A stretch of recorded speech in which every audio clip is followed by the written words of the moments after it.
Today we're doing a Q&A, a video on werewolves, including their folklore and history. We'll be answering some of your questions that you come up with, as well as many of mine. To help us answer them, we have with us werewolf expert Arluza with us today. But before we get started, I want to thank everyone for all the kind and positive messages this channel has gotten. It really gives me inspiration to keep going, right? I do get negative comments sometimes, and so the positive ones give me inspiration to keep on trucking and making videos. I do wanted to say that it really is encouraging. It's appreciated. All right, so let's introduce our guest, Arluza. Howdy, everybody. How we doing? And I would call myself a werewolf adept at best. I would hate to take the word expert from anyone who's an expert at anything. Well, I understand that.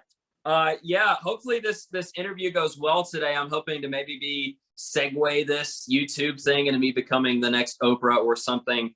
So hopefully this goes well. And I know you're wanting to segue this. You know, I have 560 subscribers. So you're probably wanting to do a, move on up to somebody with 700 subscribers for your next interview, right? Oh, man. I outside of job, I've never been interviewed before for anything like this. So no. Well, I've never interviewed anyone for anything like this. So that works. What attracted you to the study of the werewolf myth, or the concept of werewolves in the first place? Wolves just have this kind of majesty to them when you see them. They're really bizarre creatures in that way. And unsurprisingly, I am not the first human in history to think that wolves are really, really neat. And when you look through history, you realize that wolves have inspired all sorts of stories. And I found a community of werewolf people claiming to be werewolves, and they were kind of interesting in a strange way. And eventually I found an old book called The Book of Werewolves by Sabine Baring-Gould, which is kind of like the werewolf Bible. It came out in the late 1800s, and read this story, and Sabine kind of just describes werewolf legends as they found them. And the legends of werewolves are both exceptionally long and exceptionally varied, which makes trying to learn anything about them really hard, because you're never sure if you've come across a new story or if someone just made this up yesterday, because they can be so varied. Yeah, and I think you're right. I think, a lot of times it can be, especially I imagine where werewolf myths overlap the occult. I've certainly seen a lot of occult things that are just, okay, there's some that are legitimate that are older, and then there's some that just got literally made up in the last 10 years. So I completely understand that. I think trying to weed your way through that. Yeah. I think one of the, I don't even know how I found some of these. I have several werewolf transformation rituals from various occult people. I have 3 on my screen right now I'm looking at. 2 of them come from the Church of Satan, which was Antoine LaVey. I know you sent me one of those. I looked through it. Yeah. I think 90% of the demons they're supposedly invoking, I think, are completely made up by them. By Antoine LaVey, yes, because it was Antoine LaVey's version of Satanism is basically Ayn Rand's objectivism philosophy, but with magic. I want to be selfish and basically be a dick. So I want to be a dick, and I have evil authority to be a dick. So if you tell me I can't be a dick, you're against my religion and First Amendment. And that's kind of why it exists. And then there's the Satanic Temple, which is literally the opposite, which is they don't even believe in Satan as a creature. They just want the First Amendment applied equally against everybody. So Satanic Temple is kind of a meme religion, and the Church of Satan is they actually believe this type of stuff. And I've got some other werewolf transformation occulty things of various level of interest and historicalness. The one where they say that you fantastic. get the one where I they know say that you somebody. get to turn a cape into your werewolf transformation ability is probably the best, because there's like 2 pages of prayers you have to make every night for like a month. It's great. In order to get the cape to transform you To into work. a werewolf. Yeah. Yes. Yeah, there's a lot of ridiculous stuff. I read one of the spells of this was the idea you say an incantation, but you'd also be running around outside naked, acting like a wolf, in Don't do order to that, get please. this thing to happen, right? Don't do that. You might get arrested. Yeah, you might get right. That was in the book too. It's like, do it indoors, somewhere where people won't call the police. Yes. And there you can, you can crawl around and pee on your walls and howl. Yeah, I guess you can. It's But inside. But I remember it seeing in the text you sent me, don't howl too loud or the neighbors, you might make a noise complaint. Yeah, that was the newer Church of Satan one that I sent you. The Church of Satan. They're another group, man. I tell you, they're great. But they don't have a statue of Baphomet that they fly around the country. That's the Satanic Temple. And I've seen that one once. It's a really cool looking statue. And they just call him like Baphomet the 6th or Baphomet whatever number, because people keep breaking it. So they just the 8th. It's great. Now the idea of that statue is to tote it around and piss everyone off, right? Yes and no. The first reason that they made Baphomet first was because some courthouse somewhere wanted to put the 10 Commandments in front of the courthouse, and the Satanic Temple said, wait, you have to put other religions out if they appeal to you then, because the First Amendment exists. So we're the Satanic Temple. We want you to put the statue of Baphomet the First right next to the 10 Commandments. And then, of course, the Muslims or the Buddhists or whoever can also request their own statue. And the courthouse said, actually, maybe we should just not let any of these up. Yeah, which I think was probably their original intention, was to that is the intention, to block the 10 Commandments from getting in there. Yeah, but that's what they do. But these kind of rabbit holes, you run into them every time I find a new book about werewolves, and I more or less just find any book with the word werewolf in it, because you never know. Yeah, and you get it from all sorts of different angles.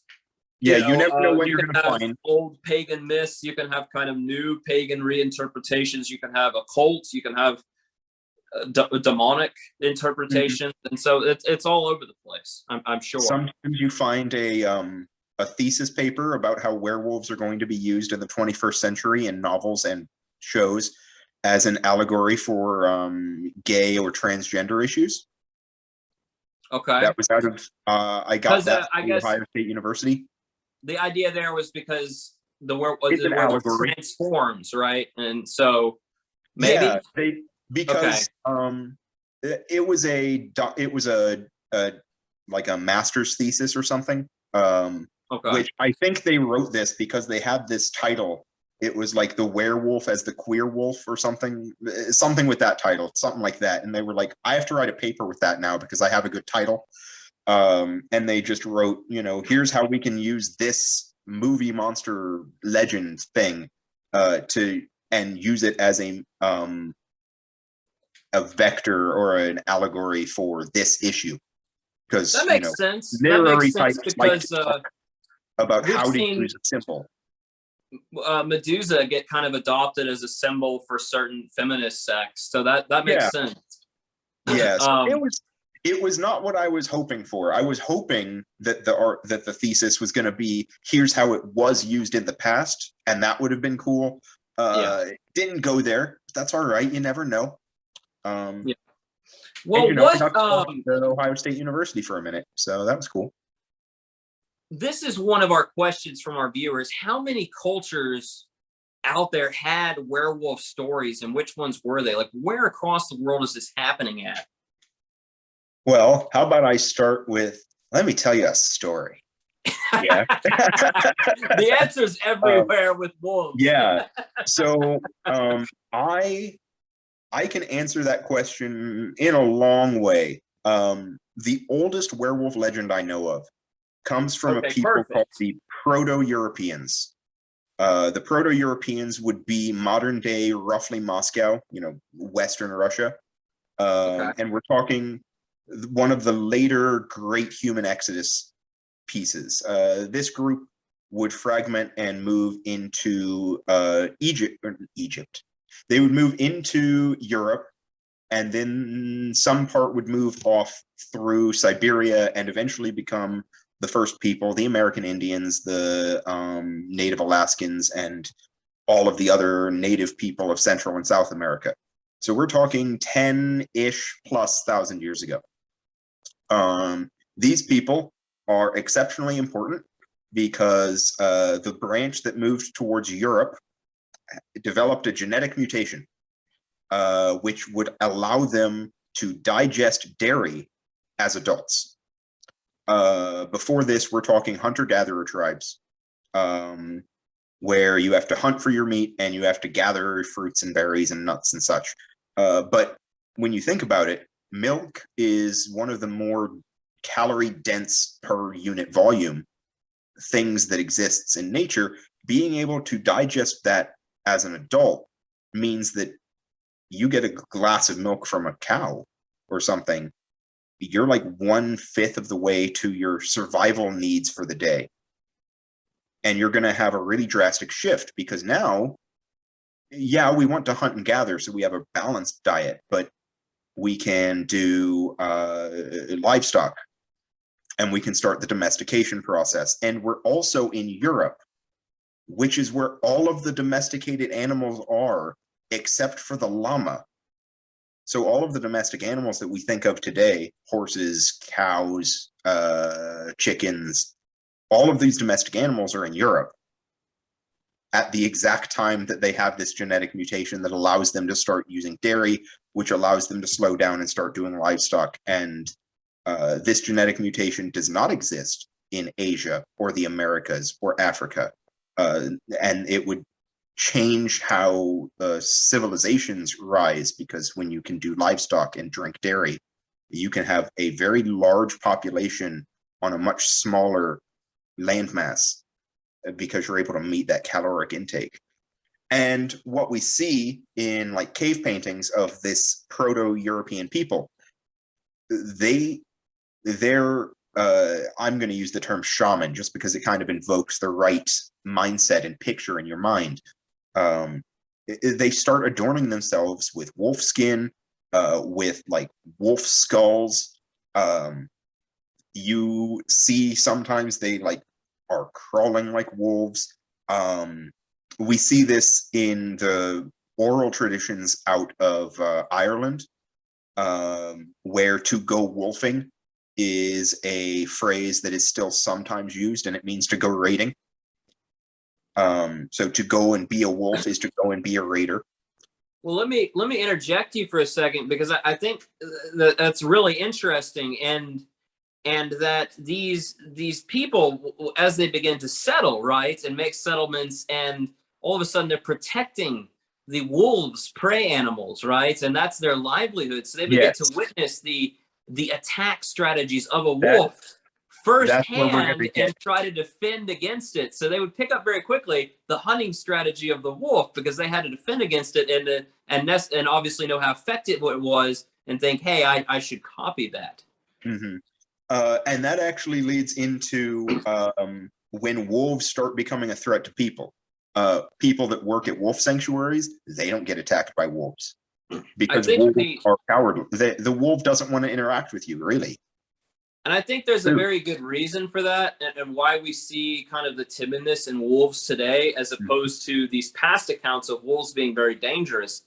And I think it has to do with effectively the culling of wolves once we get into the age of gunpowder. I mean, that helped.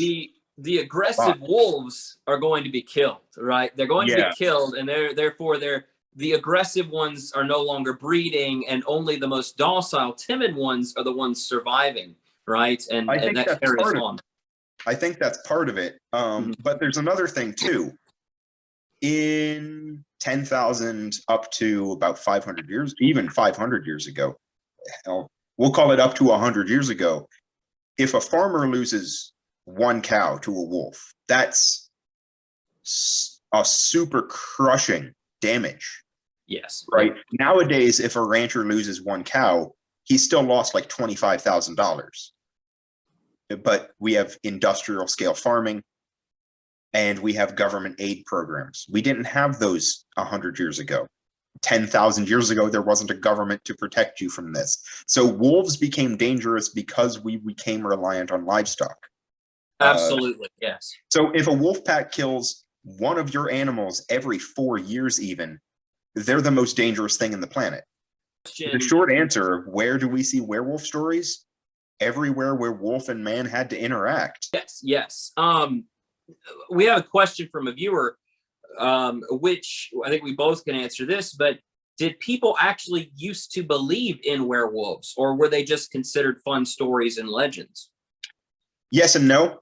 There were, of course, those shamanistic style werewolves, which were popular up until around fall of Rome. And a new type of werewolf showed up, and you've discussed that already. I called it the cannibalistic werewolf. You could also call it the lycanthrope type. Yeah, there's all sorts the of monster, yeah. the monster, as we would call the monster werewolf, yeah. And actually, this year has been the year of werewolves for YouTubers. I've been watching lots of videos by people who've researched about werewolves, and I came across. They're just copying me, Arluza. They're just copying me. Well, yeah, but some of them went in a completely different direction from you. But they might have cited. I mean, they didn't cite anybody, which was a problem. But they might have been. I doubt they took anything from me. So anyway, somebody suggested that when we talk the Christian werewolf, and I haven't found a third source on this yet. I found their video and the source they gave me in their description. So take it with a grain of salt that I haven't twice confirmed it. But they suggested that the ability to transform would have to be given by God, and God wouldn't do that because God doesn't do that. That is correct.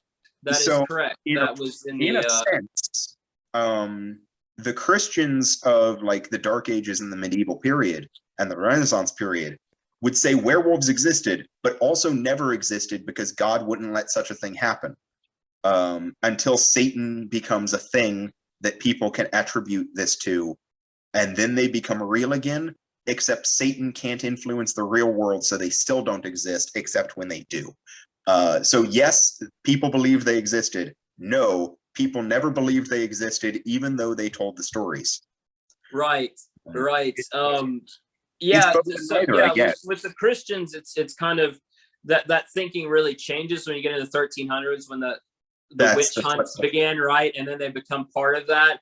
Yeah, but yeah, you're right. For the longest time, they were said, hey, magic, that's not real. You know, we don't have any worry. We don't, we're not going to hunt witches, and we just don't care because, quite frankly, that stuff's not real. And then, of course, that later the devil gets brought up, right? Once the Inquisition starts having, all of a sudden the devil becomes of great importance. And then all of a sudden things like witchcraft and werewolves and other things are suddenly very possible with the help of the devil, right? And so, and no longer is that the pagan, right? Talking about the shamanistic stuff, because, well, that's long gone. But yeah, and so they're seeing it to this lens of the devil, right? And because they're looking at it from the monster perspective, right? But yeah, rather than a bygone shamanistic practice. So it depends on your time period. It can change between yes, they actually believed in them as real things, and no, they did not. Pre-Christian Ireland, the answer was yes, they thought they existed. But no, they were never people. They had, I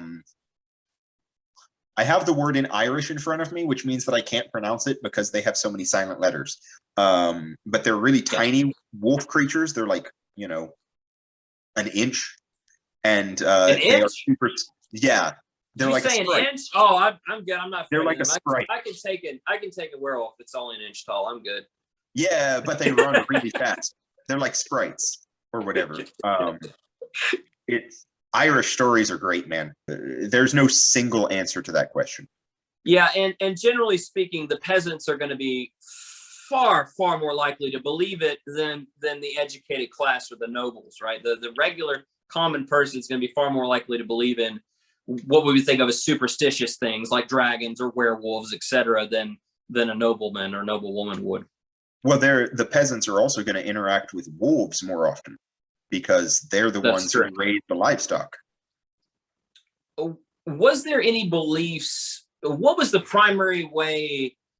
You know, obviously we talked about the ways that in the video I did on this, which I'll link at the end of our video in case, because we talk about what you and I are discussing here, what very different than what I discussed in the other video, different subject matter, different way of looking at things. So I will recommend that for later at the end of the episode.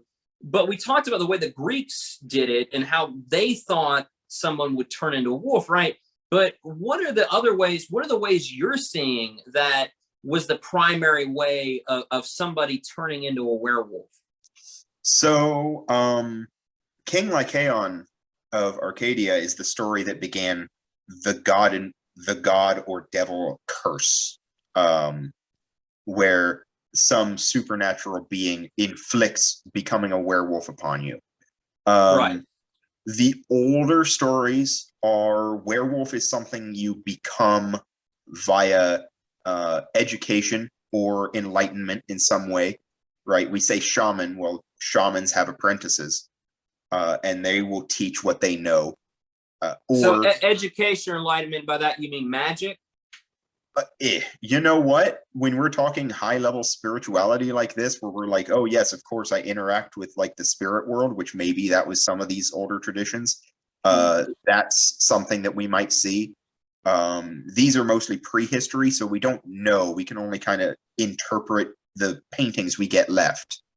Those are the methods I see before Lycaon. Okay. And then Lycaon, of course, kind of introduces this new trend of a person who is cursed or blessed with the ability to shape change. Lycaon is the oldest shape change werewolf that I am aware of. A real life shape change. Well, certainly in written history, I think he is the oldest, right? If there's an older one, I haven't found it. Yeah. And Lycaon's quite old. So what you might see after Lycaon, we kind of touched on this.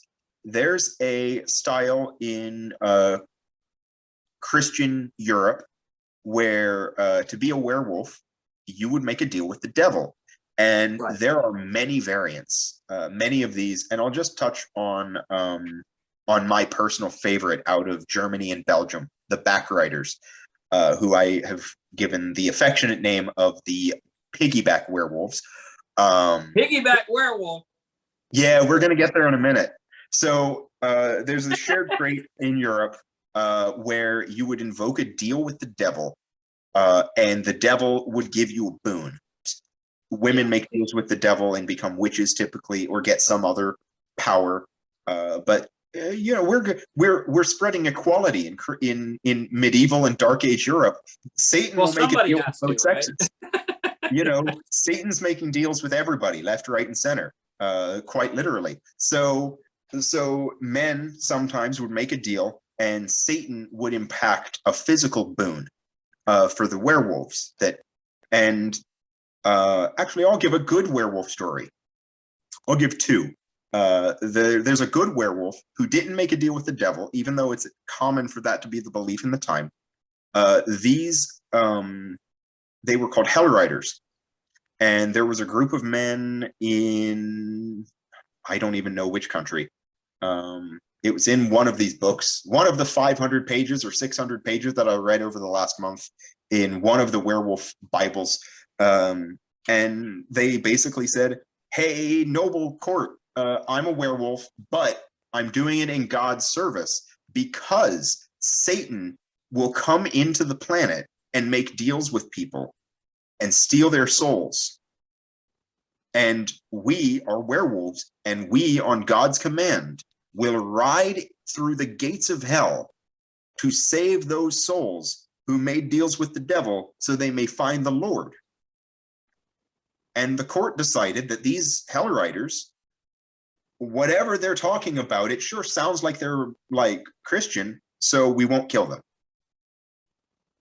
Yeah, I think about 100 years later, there's a story like this.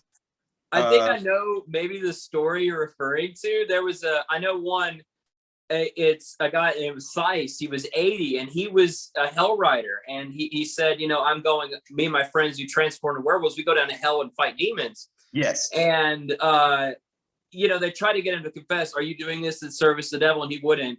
And they just decided he was crazy and harmless. And they gave him 10 lashes and sent him home and said, don't come back. Yeah. Now, there was another story about a century later that's almost the same. He was like, I'm a werewolf. Okay, what are you doing about that? I don't know. I'm a werewolf, though. Got a magic cape and everything. Why don't you wear it now? I'm too tired or something, right? They killed him, and his last words were more weight because they were pressing him to death. Oh, gosh. So his last words may have been... Yeah, these authorities, right? These secular authorities can be very, they can be very inconsistent with their punishments, you know. But well, yeah, it's because the different European countries, which weren't even really countries like we understand them today, had such different approaches to how do we handle the crazy person telling us crazy stories. Yeah, he doesn't seem to be hurting anybody. Well, you know. Yeah, you can always let God decide, but give him a nice whipping and send him on his way. But the piggyback werewolf is my favorite story that I found, which is called the Backriders. And I also found them in villages along the Rhine in Germany. And the story went in Belgium as thus. The local village has a town drunkard because every little village in Europe needs a town drunkard. And this guy claimed to have made a deal with the devil, and he got a really horrible, raggedy coat.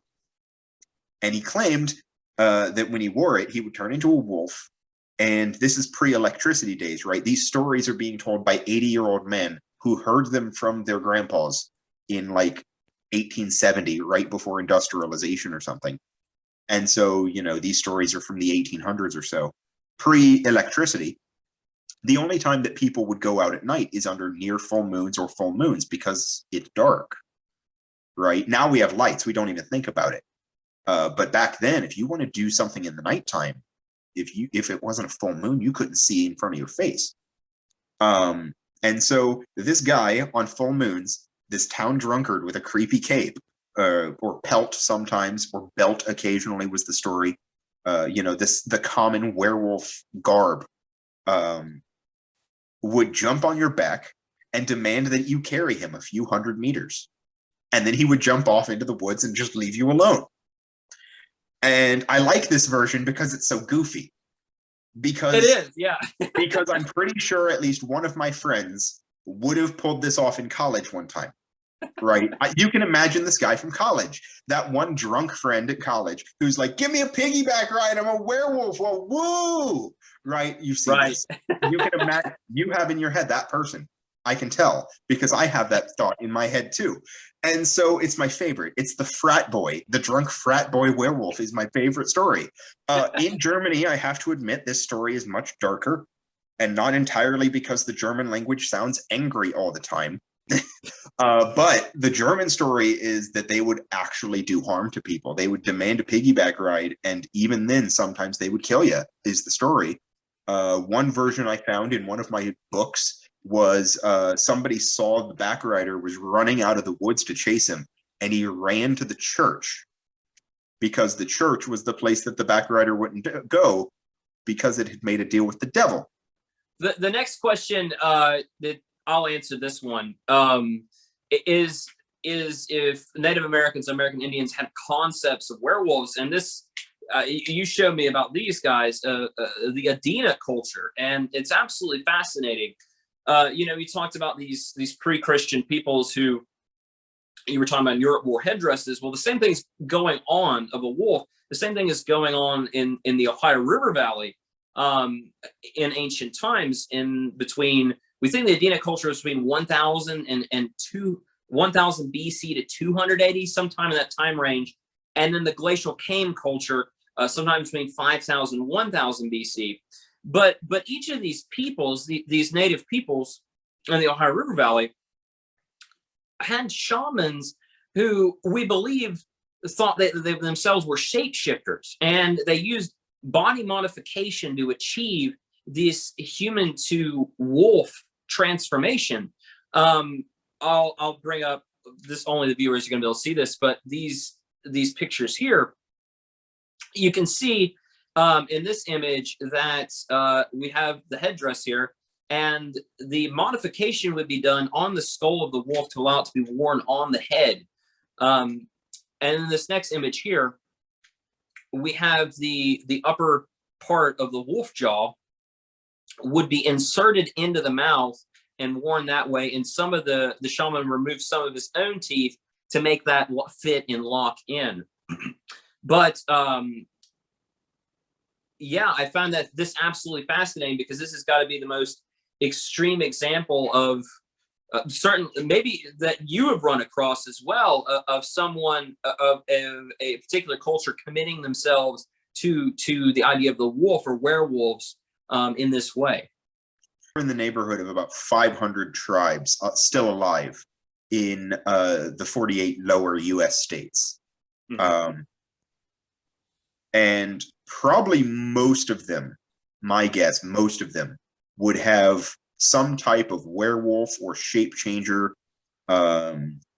story, right? We've heard of skinwalkers, and we know that's like an evil association. I think that's the Navajo have an evil association with skinwalkers. Yeah, I double checked. It's the Navajo, and they're witches is what they are. They're witches that are shapeshifters that can change into any animal, into the visage of any person, and can possess people as well. And we don't know much about them because the Navajo don't really want to talk about it too much. They consider that the way of preserving their culture. There's a lot of stories that the native people don't want to tell outsiders, or even really tell anybody. It was explained to me once that every time you tell a story, you're bringing life to this event. And if that's true, then there are some events that are too dark to actually bring to life again. I don't know that I agree with the wisdom, but I certainly understand the that belief. So yeah. If the cultural association with Skinwalker is that it's that level of dark, it might be for the best that story isn't shared. Yeah, it's certainly very evil is the impression they give off, and that the Navajo believe the Skinwalkers were a very evil thing, a little like a demon, if you will, and probably something they don't want to talk about or give any life to. Yeah, but then there's actually a story I learned only this week, because I was in a discussion with someone over if Stephenie Meyer who wrote Twilight was racist for using shirtless Native American dudes in her story. I found that this argument was insane. I'm like, Stephenie Meyer is many things. I don't believe a good author is among them, but very successful. I won't begrudge her success. Okay, but now I haven't seen these movies, but I would guess that they also had Robert Pattinson shirtless too. They do. Yes. Almost all the dudes. It's a David Dakota movie almost. So I was one of the people I was talking to said, Stephenie Meyer was actually inspired by a real place. She wanted to write her story in the rainiest location in the US because werewolves and vampires. Well, I guess if vampires are hurt by the sun, if it's always raining, you might be okay outside. That might be the one thing in the book that makes sense. So she goes on her Google machine in 2005 or whenever she's writing and says rainiest place in the U.S. and enter, and she comes across this place in Washington, and it ends up there's a reservation in Washington that claims to be the rainiest place in the U.S. and it's owned by a people called the Quaalude.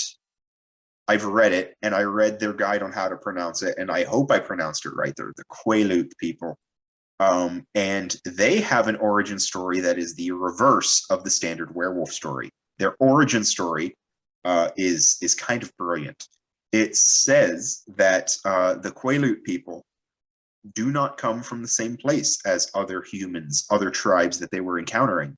The Quaalude people's origin is that they were wolves and the gods turned them into man. Well, I wanted to talk to you about this because in ancient Dacia, which is now modern Romania or Transylvania, there was a wolf cult that existed. You know, they followed the Greek religion, but there was also a wolf cult there. And it was a warrior cult. Their best warriors believed that they could transform into wolves.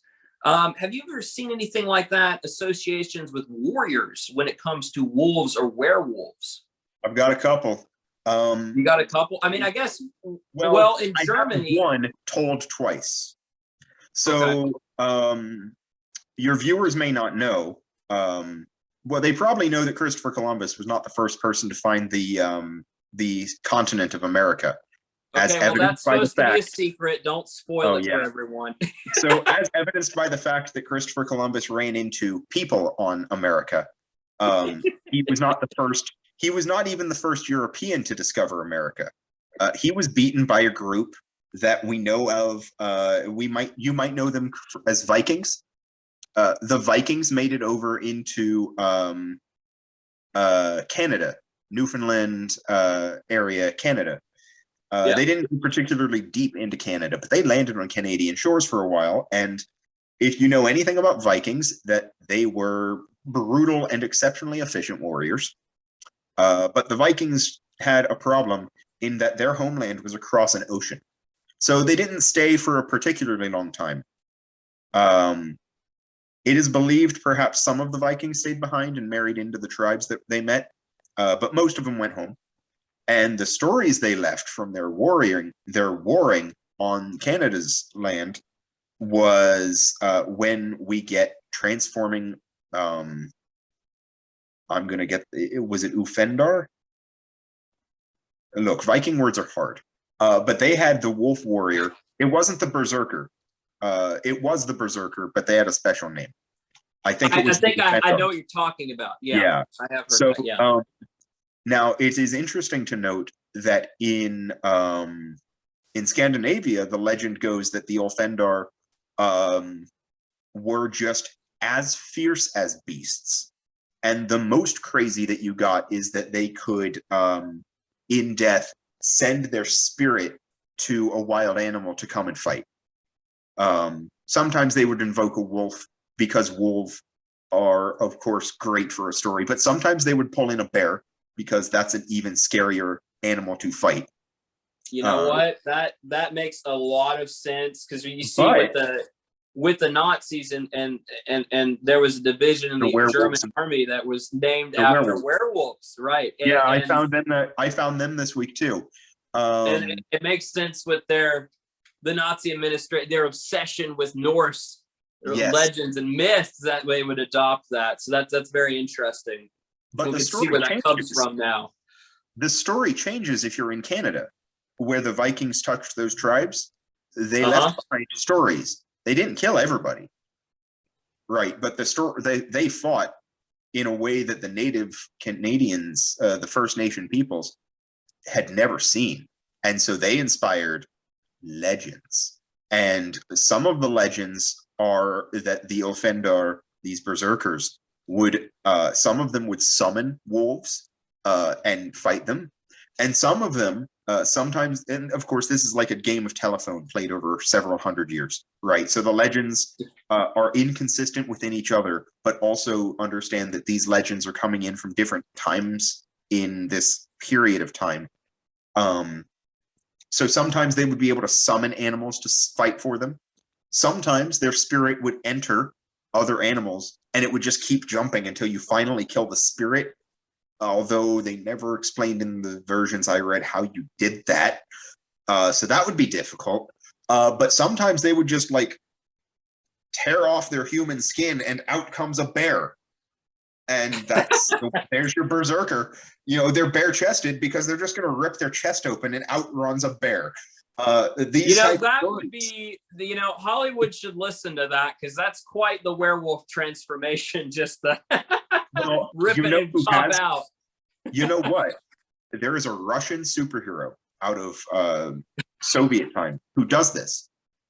You know how we have like the Avengers? They have the Soviet Avengers in the USSR. And one of them is a bear person who ripped his body open, and his lower half is human because he didn't rip his human trousers off, I guess. But his upper body's all bear. And because that's not cool enough, they strapped anti-tank missiles to his back so that he can just bend over and fire anti-tank missiles at the evil capitalist Americans because they're the Russian Avengers or whatever. They made a movie out of it, and it's kind of great. Oh my god! I understood no. What's the name of the movie, just in case any of our viewers I can't remember. This is an abomination, I'm sure. But look, I don't read Cyrillic. It looked vaguely like it was spelled square, square, square, square, rectangle, square. Okay, so folks, look for square, square, rectangle, square, and there's. I can't read Cyrillic. They all look like squares to me. Go to Google.ussr and search. No, it's RU. It's not RU. Or use Yandex. So yeah. Oh my god. Oh man, I'm just werewolf. But those are the werewolf warrior stories. The Renaissance, right? There were many violent murderers or cannibals, right? And that were accused of being werewolves, right? They kind of got, somebody killed someone, all of a sudden they get the werewolf stamp on them. And even further back with Lycan, right, and all these werewolves in Arcadia, there's the cannibalism theme. Do you see any of that in the Northern European myths, or the Germanic myths, or the Russian myths? Any associated between werewolves and cannibalism? Not so much until Christianity gets involved. Okay. There's a story. I had this attributed to St. Patrick, and I was wrong, and I didn't write the person who actually wrote it, even though I should have. But there's a story that comes out of Ireland, and it's in the papal archives. Where I remember this. This is a good story. Go, you do it. I falsely attributed it to St. Patrick. I was wrong. It is not from St. Patrick, but it is from one of the early Christian missionaries. The Christian missionary, they come out in groups of small numbers, right? 2 or 3 or 4, and they're off on Ireland. And they're going to spread the good news about Jesus. And they've camped up for the night, or they are about to leave camp, right? They're in camp is the point. And a male wolf comes up to them and is quite cautious. It's hanging out at the edge of their perimeter, and they're like armed because it's a wolf, and they're good Christian men. They're not really warriors, but they're missionaries. So they're able to defend themselves better than most. But this wolf isn't being very aggressive. And then it calls out to them in their language, which is very strange considering that they are foreigners in a very foreign land of Ireland before it has been baptized en masse. And it's speaking to them, and it says, please help me. You are good Christian men, right? And they say, yeah. How do you know what a Christian is? That's not important, says the wolf. My wife is very sick, and I need you to help her. I don't have thumbs because I'm a wolf. She needs to be helped. And it ends up that the men that are on the missionary, they're able to heal her, and she thanks them, and they both explain that their village is cursed. Every 9 years. I thought it was 7, but it was 9. 9 years, which is an unholy number in Ireland, I've learned. 3 is holy, but 9 is 3 threes, and that makes it unholy, I guess. Numerology, I guess. Anyway, the story goes, every 9 years, a couple from their village would be forced to turn into wolves, and as long as they didn't eat human flesh, at the end of 9 years, they could go back to the village and resume their lives, and a new couple would be changed.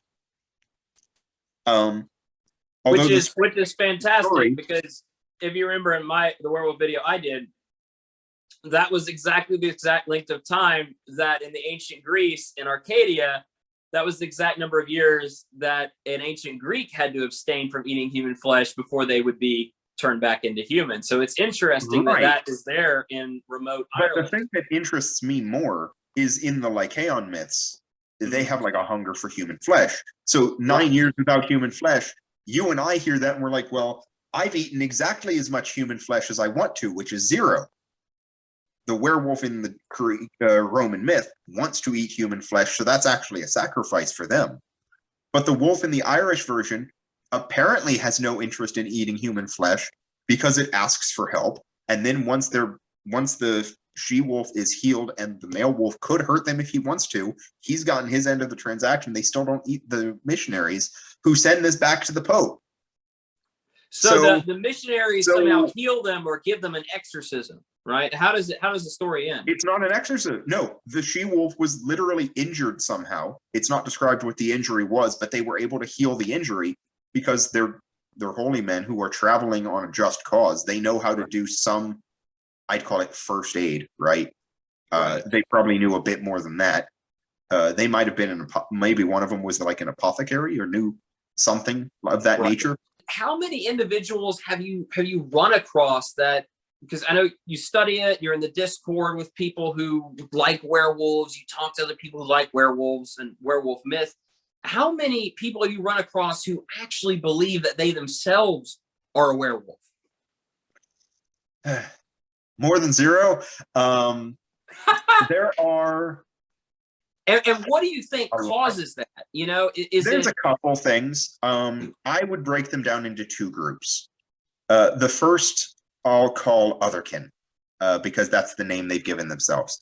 Otherkin is kind of this internet culture. It's a lot of teenagers mostly. These teenagers mostly probably have a very small friend group. You know, not really interested in like physical activities that they could make friends with. And so they go online. They used to go on like Tumblr, and they'd make up all sorts of crazy things. You know, I'm a werewolf. Yeah, well, I'm a rain cloud. Yeah, well, I'm Loki from Loki. Yeah, well, I'm Loki's other half from the other movie.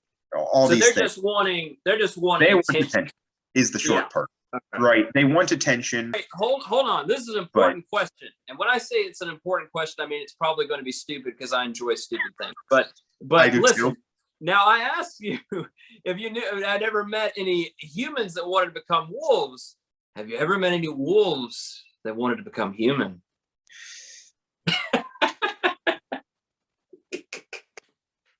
I can't help myself sometimes. You know, no, you say that as a joke, and I'm trying to think if any of those wolves acted particularly human-y. Yes, Denali, my best buddy wolf, probably would have wanted to be a person. I feel that way about my dog, honestly, Mr. Cubs. He's pretty that way too. The wolf Denali was exceptionally sociable. He was also on the larger side of their wolves, and their runt of the litter was 85 pounds. Their largest was 150. Their largest they ever had at that sanctuary was 170, and he was getting close to as big as wolves could be. Now, what kind of wolf was that? A gray or a timber wolf? It would be a gray wolf. Timber wolf is just another common name for gray wolf. Okay. It's just that in North America, the gray wolf can range from like 50 to 170 pounds. They get bigger in captivity because they aren't running tens of miles a day.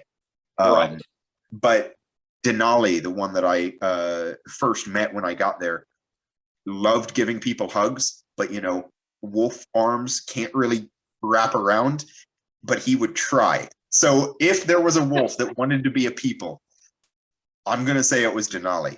But my dog does the same thing, and I swear to God, the first time he saw himself in the mirror, he looked very disappointed.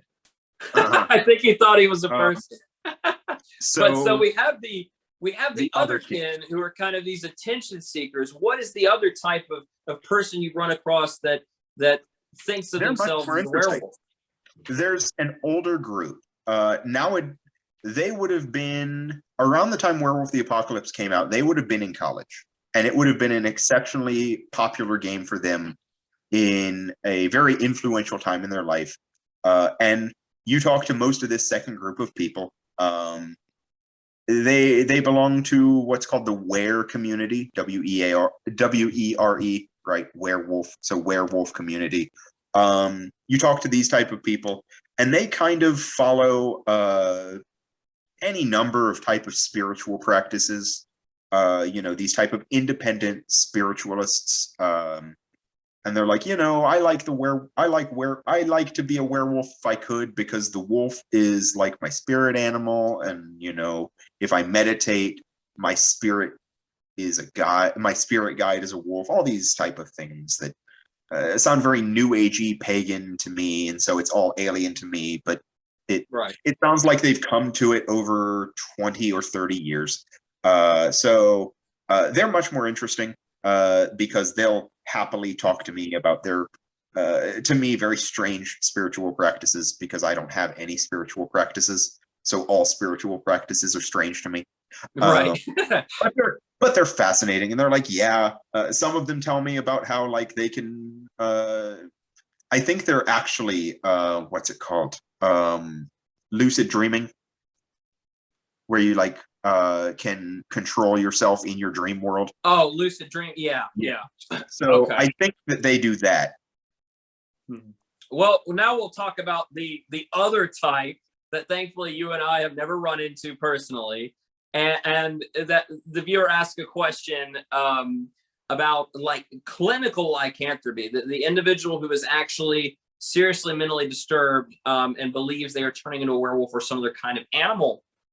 And they had a question about that, and if it was more, why do we see less of it today than we used to, or less cases of it? So I'll answer this one.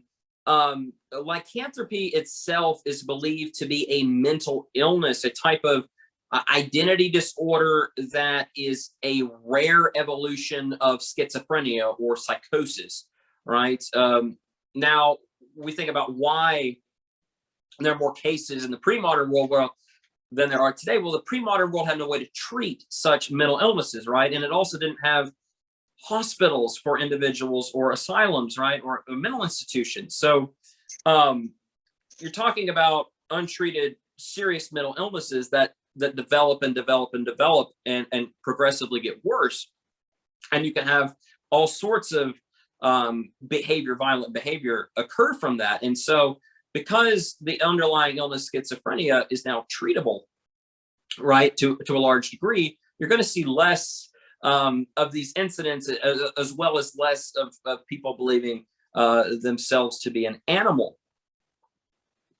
I did run across a few studies on individuals, modern individuals who suffered from lycanthropy and were admitted.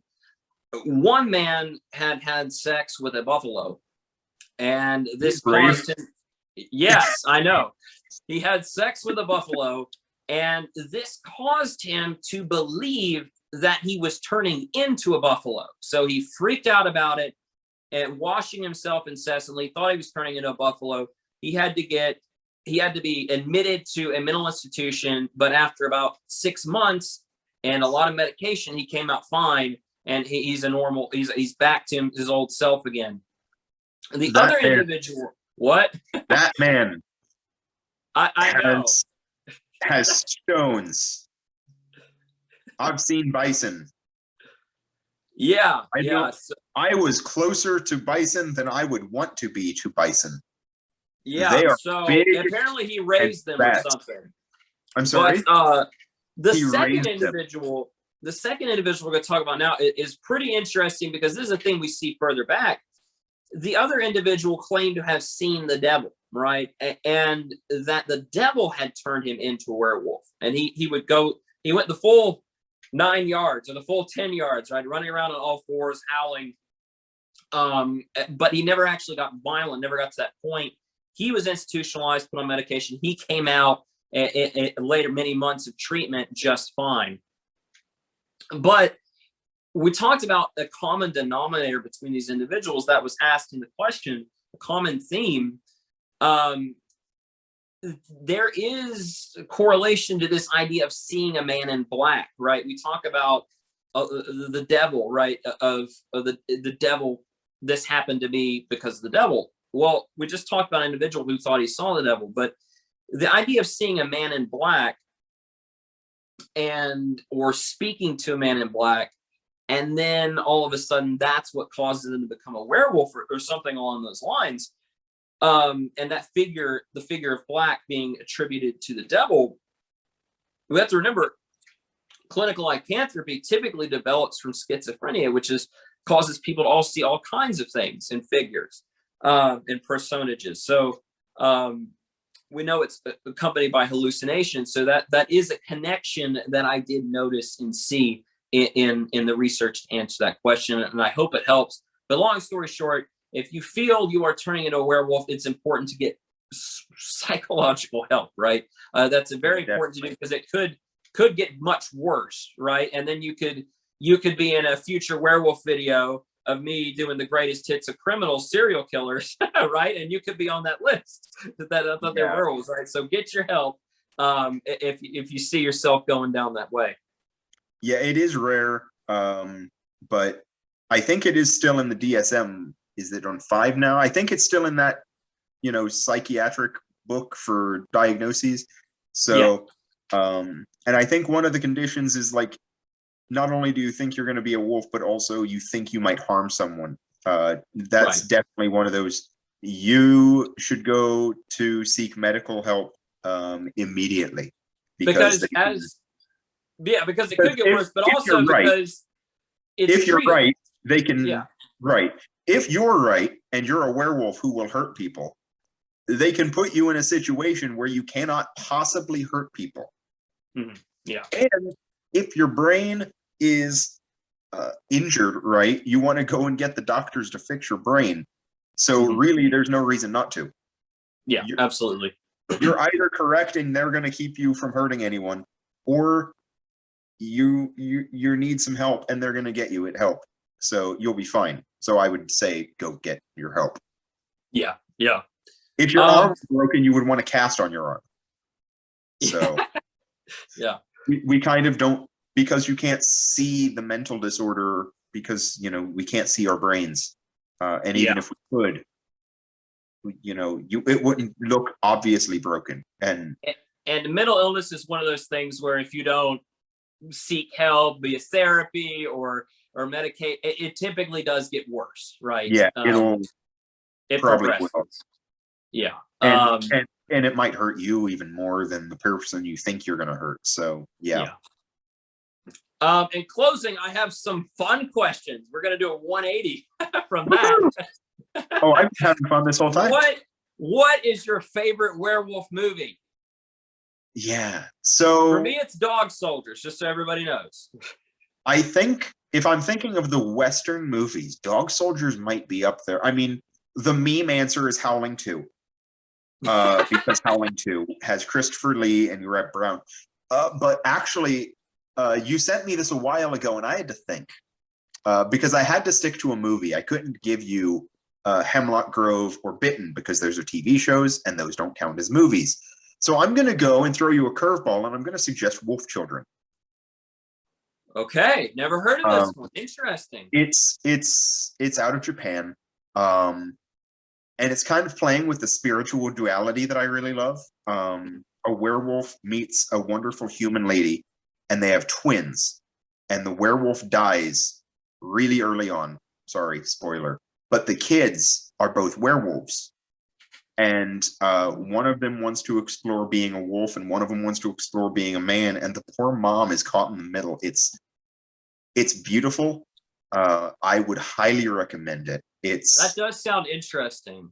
It really does. I don't think it's one of Hayao Miyazaki's films, but it's kind of got that same like other etherealness to it, like Spirited Away, very spiritual in a different way. But it's that level of like, this is, and you actually, my favorite part of it isn't even any of the werewolf stuff. It's because the werewolf dad dies in like the first scene.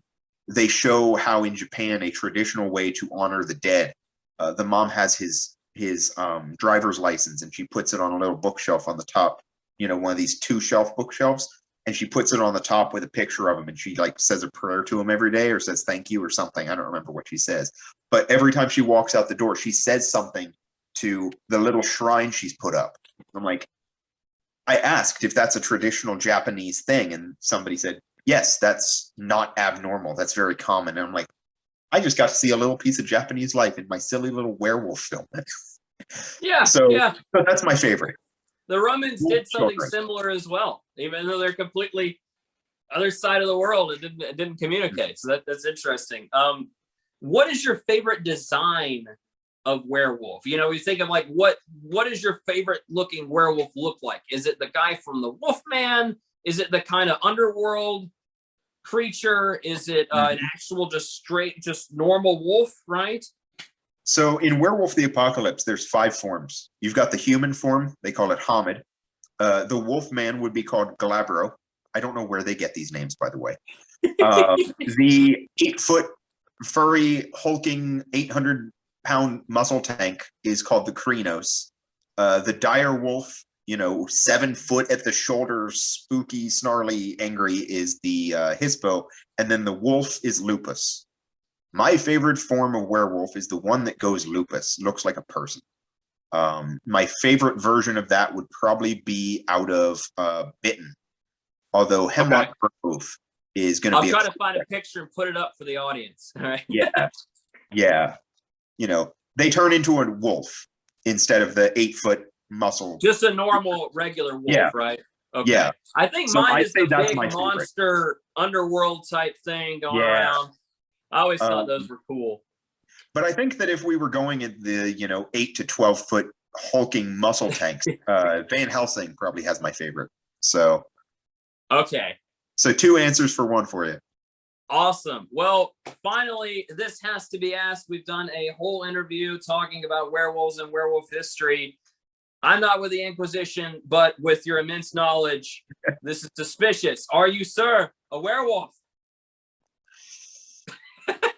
What is... you know, I have 3 funny answers for you. 3. I think I'm going to go with, I would never bite and tell, Tristan. Okay. I would never bite and tell. But no, this man's not a werewolf, so don't harass him. I mean, if we had done this interview in a few weeks when I've grown out the beard, we might have a disagreement again. But yeah. Well, guys, thank you. That concludes our interview. I hope you guys learned some things. I certainly did some cool new stuff on werewolves. I hope we answered a lot of questions as well. You all have a great rest of your day, and thank you for watching. Thank you for having me, Tristan. Have a good night, everybody. You're very welcome.